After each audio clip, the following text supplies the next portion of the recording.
১৯ হে কিতাবীরা, তোমাদের নিকট আমার রাসূল এসেছে। রাসূলদের একটি বিরতির পর তোমাদের জন্য তিনি স্পষ্ট বর্ণনা করছেন, যেন তোমরা না বলো যে আমাদের নিকট কোনো সুসংবাদদাতা কিংবা সতর্ককারী আসেনি। অবশ্যই তোমাদের নিকট সুসংবাদদাতা ও সতর্ককারী এসেছে, আর আল্লাহ সব কিছুর উপর ক্ষমতাবান। ২০ আর যখন মূসা তার কওমকে বলল, হে আমার কওম, স্মরণ করো তোমাদের উপর আল্লাহ নিয়ামত, যখন তিনি তোমাদের মধ্যে নবী বানিয়েছেন এবং তোমাদেরকে রাজা বাদশা বানিয়েছেন, আর তোমাদেরকে দান করেছেন এমন কিছু যা সকল সৃষ্টির মধ্যে কাউকে দান করেননি।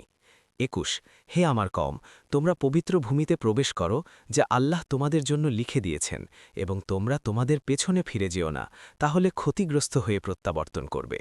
২২ তারা বলল, হে মূসা, নিশ্চয়ই সেখানে রয়েছে এক শক্তিশালী জাতি, এবং আমরা নিশ্চয়ই সেখানে প্রবেশ করব না যতক্ষণ না তারা সেখান থেকে বের হয়। অতপর যদি তারা সেখান থেকে বের হয় তবে নিশ্চয়ই আমরা প্রবেশ করব।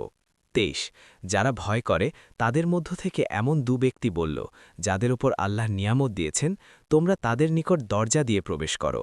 যখন সেখানে প্রবেশ করবে তখন নিশ্চয়ই জয়ী হবে, আর আল্লাহর উপরই তাওয়াক্কুল করো যদি তোমরা মুমিন হও।